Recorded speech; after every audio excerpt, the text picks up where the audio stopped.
ஒவ்வொரு வீட்லயும் ஸ்டாலின் தான் இருக்கிறார். ஸ்டாலின் தான் இருக்கிறார். 2.0 அது பழநழுவி அவங்கள்ட்ட விழுந்தாக்கா அது பால். அது திமுகவோட சேர்ந்ததுனால அவர் சாக்கடைன்னுவாரு. பெட்டி வாங்கணும்னா மோடிட்டு இல்லாத பணமா? திமுக ஐபிஎல் சொன்னாலும் நிறைய பேர் போயிட்டானே, அவங்க அப்பாட்ட போய் கேட்க சொன்னேன். அவரை வந்ததுனால பழம் நழுவி பாலில் விழுந்தது. சூப்பரா இருக்கு, ரொம்ப சந்தோஷமா நம்ம என்ஜாய் பண்றோம் வந்து மாநாட்டுக்கு. திட்டங்கள்லாம் எப்படி 5000 வந்துச்சுங்களா? அதெல்லாம் மகளிருக்கு நிறைய செய்யறாங்க, ரொம்ப சந்தோஷமா இருக்கு இந்த காசு வந்ததுலாம். பெண்கள் ஓட்லாம் விஜய்க்கு தான் சொல்றாங்க. எங்கள் ஓட்டு வந்து இவங்களுக்கு தான். பெண்களுக்கு பூரா நல்லா செய்யறாங்க, எங்க ஓட்டு பூரா சாருக்கு தான். கண்டிப்பா இல்லைங்க. அது டிஎம்கே வந்து எல்லாருக்குமே பிடிச்சாச்சு. இதுக்கு மேல என்னங்க பண்ண முடியும்? இதுக்கு மேல எதுவுமே பண்ண முடியாது. எப்பயும் எங்க தலைவர் தான். விஜய் திமுக அழிப்பண்ணா பேசுறாருல, எப்படிங்க பாக்குறீங்க? யாராலையும் திமுகவை அழிக்க முடியாது. வெல்லும் தமிழ் பெண்கள் மூலம் மீண்டும் வந்து நம்ம ஸ்டாலின் தளபதி தான் முதல்வராக வருவார். இது இந்த நாள் வரைக்கும் வந்த ஆட்சியிலேயே இவராட்ட யோசிச்சு அடித்தட்டு மக்கள் முதல்ல மேல்தட்டு மக்கள் வரை எல்லாரும் பயன்பெற்று இருக்கிறாங்க. ஒரு குடும்பத்தில் வந்து ஒரு குடும்பத்தில் ஒருத்தராவது இந்த நம்ம திமுக ஆட்சியில் பயன்பெறாதவங்க கிடையவே கிடையாது. மொத்தமாக எல்லா பெண்களுமே கடைசிக்கு பஸ்ஸில் ஏறினாலும் அதில் வந்து பயன் அடைஞ்சிருக்கிறாங்க. பெண்கள் வந்து மாதம் 1000 ரூபா வாங்குறாங்க, பசங்க வாங்குறாங்க, முதியோர்கள் வாங்குறாங்க. இப்போ வந்து 5000 ரூபா கொடுத்துருக்குறாங்க. அப்புறம் வந்து எல்லா பசங்க பிள்ளைங்க காலேஜ் பிள்ளைங்கெல்லாம் இந்த புதுமை பெண் திட்டத்தில் வந்து அடித்தட்டு மக்கள் கூட வெளியில் போய் படித்து நல்ல போஸ்டிங்க்கு வந்து நல்ல நிலைமையில் இருக்கிறாங்க. தளபதி மு.க. ஸ்டாலின் தான் வருவார். ஒவ்வொரு வீட்லேயும் ஸ்டாலின் தான் இருக்கிறார். 2.0 நம்ம தான் ஜெயிப்போம்.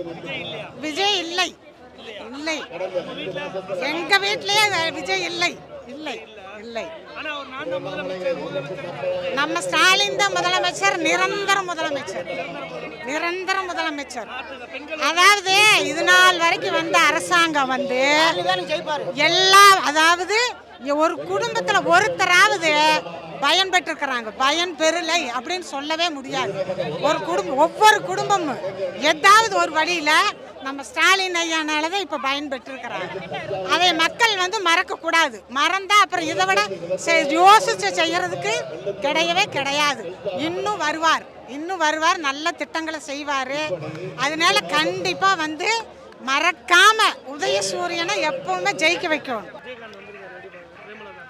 விஜயகாந்துக்கு இப்போ எல்லாரும் சொல்லுவாங்க விஜயகாந்த் வந்து சேராத இடத்துல போய் சேர்ந்துட்டாருன்னு.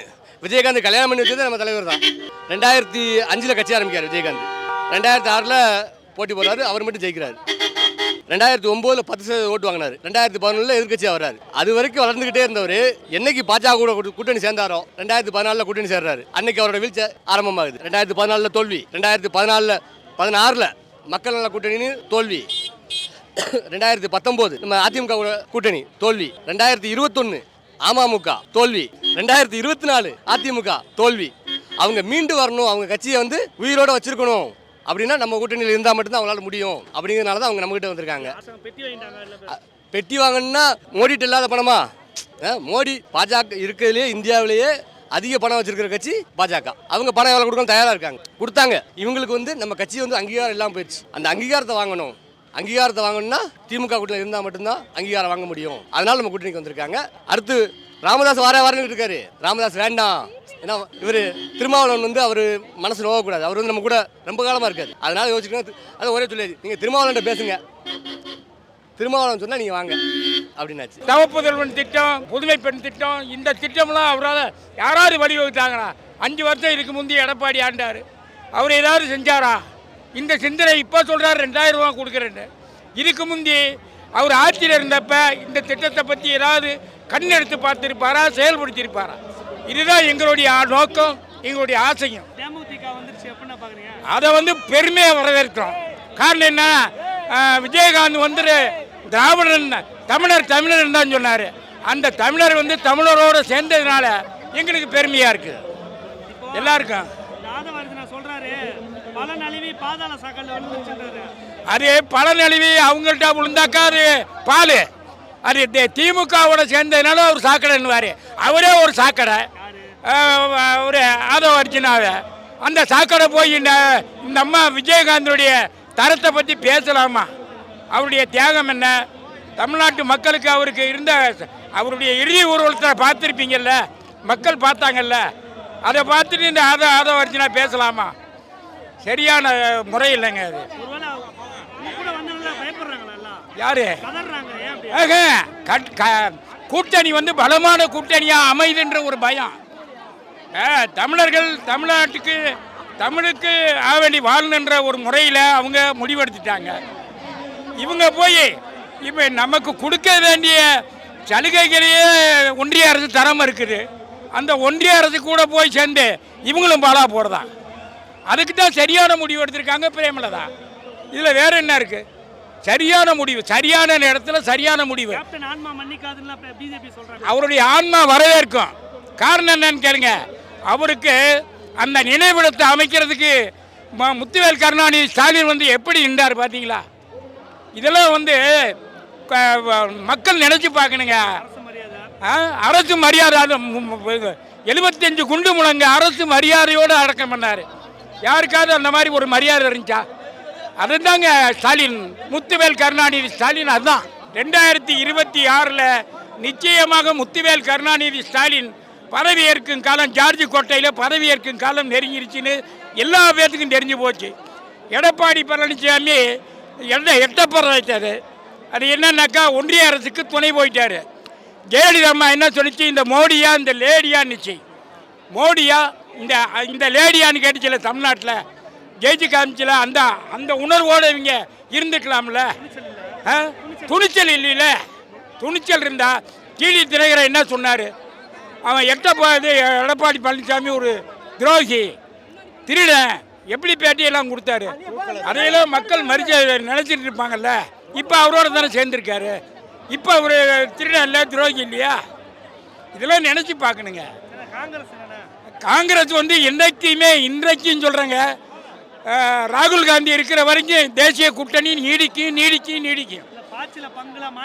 அது வந்துங்க, அது வந்து இடைத்தரகர்கள் பேசுகிற கூட்டணியை கலைக்கிறதுக்காக பேசுகிற பேச்சு இருங்க.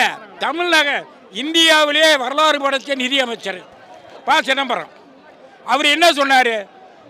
எப்பயுமே திமுகவாக தான் இருக்கும், காங்கிரஸாக தான் இருக்குன்னு சொல்லிட்டாரு.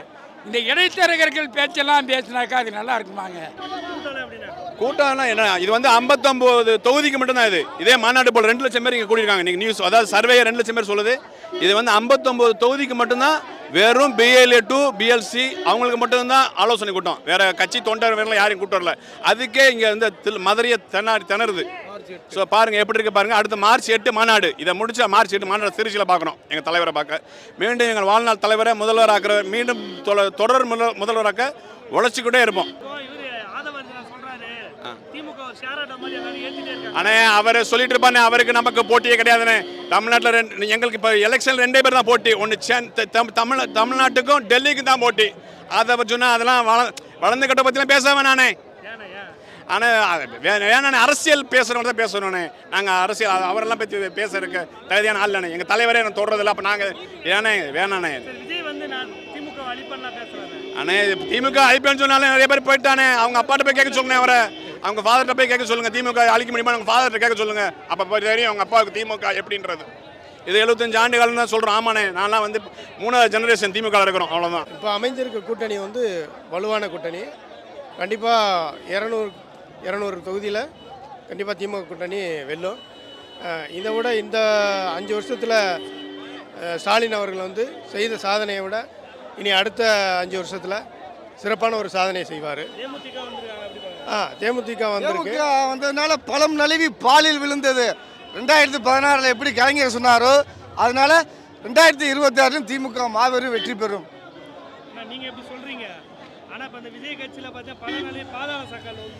அவங்க சொல்லிட்டு போறாங்க, அதை பத்தி கவலை இல்லை.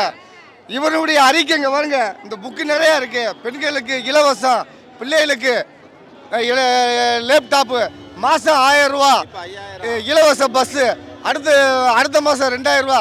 அதனால இது வந்து உங்களுக்கு இந்த ஆட்சி தொடரும்.